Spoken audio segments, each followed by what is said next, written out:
Selamat pagi anak-anak. Apa kabarnya hari ini? Baik kan? Oke. Sebelum kita memulai pelajaran kita, terlebih dahulu kita berdoa. Berdoa dimulai.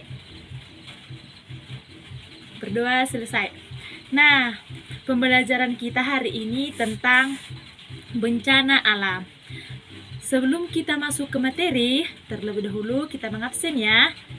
Roni, Runi, Rohani. Oke, semuanya hadir. Nah, kita akan memulai pembelajaran kita ya. Yang pertama itu gempa bumi. Gempa bumi merupakan guncangan yang terjadi di permukaan bumi. Ilmu yang mempelajari gempa bumi disebut seismologi. Alat untuk mengukur kekuatan gempa bumi disebut seismograf. Seismograf merupakan skala Richter.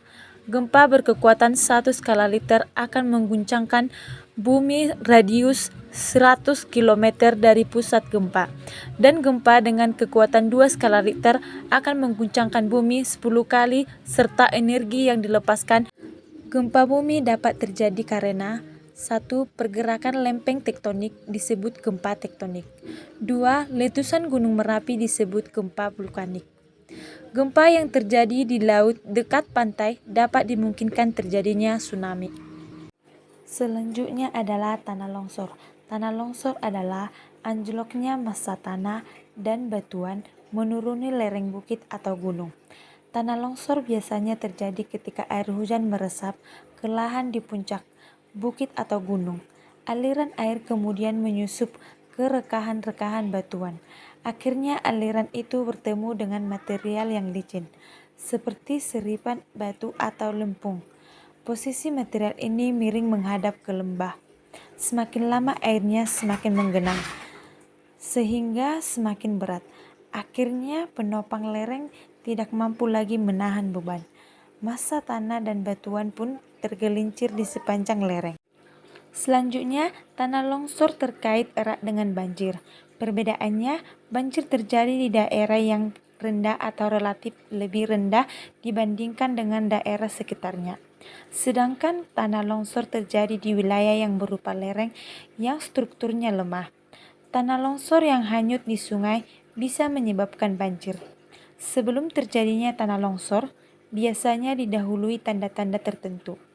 Hujan berlangsung lama, muncul suara dan getaran kecil di atas lereng.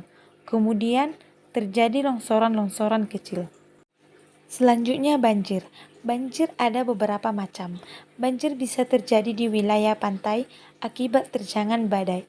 Banjir bisa juga dipicu oleh tsunami.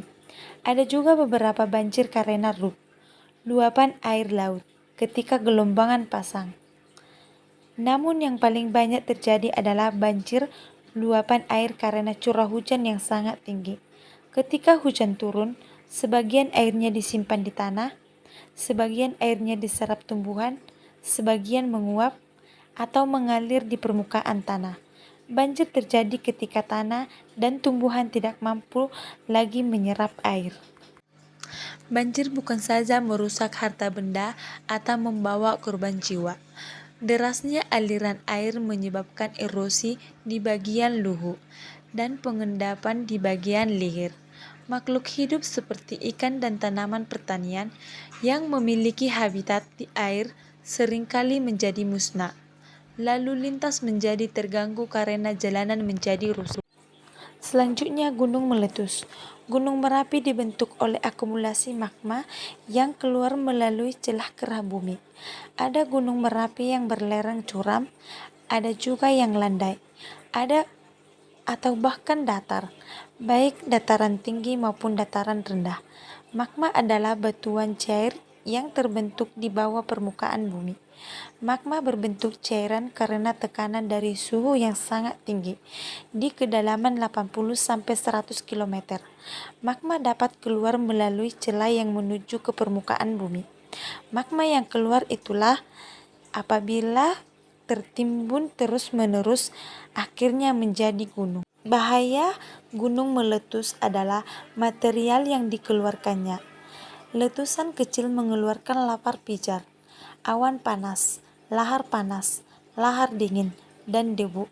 Letusan yang dahsyat dapat melontarkan lava cair, agak padat, maupun pecahan batuan. Gunung meletus disebabkan celah yang menuju permukaan bumi tersumbat. Penyumbatan ini bisa disebabkan kuman lava ataupun material lainnya. Tekanan akibat desakan magma semakin lama semakin kuat. Apabila tekanan lebih kuat daripada penyumbatan, terjadilah letusan.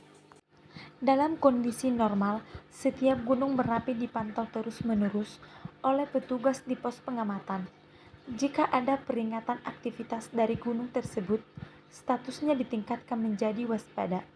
Jika aktivitasnya semakin intensif, statusnya ditingkatkan lagi menjadi siaga. Sarana keadaan darurat disiapkan. Pada tingkat yang paling tinggi, yaitu awas, penduduk di daerah bahaya harus segera diungsikan. Pada setiap tahapan ini, biasanya sudah terjadi letusan pendahuluan yang tidak begitu kuat. Selanjutnya tsunami. Tsunami merupakan gelombang air laut yang menerjang masuk beberapa kilometer ke daratan. Tsunami berasal dari bahasa Jepang.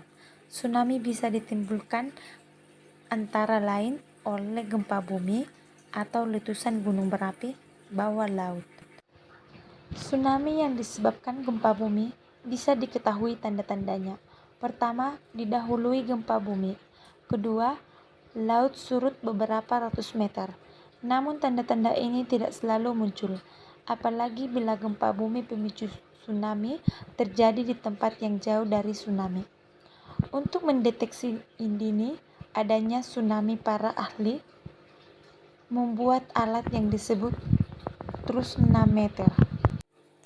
Bila ada tanda-tanda akan terjadi tsunami, kita harus secepat mungkin menjauhi pantai. Jika ada, carilah daratan yang paling tinggi. Perlu diingat, gelombang tsunami datang beberapa kali, dengan selang waktu 5-40 menit. Setelah situasi benar-benar aman, barulah kita boleh kembali ke tempat tinggal kita. Nah, demikianlah pembelajaran kita pada pagi hari ini, anak-anak. Semoga pembelajaran kita hari ini dapat bermanfaat bagi kita. Sebelum kita mengakhiri pembelajaran kita, ada baiknya kita berdoa.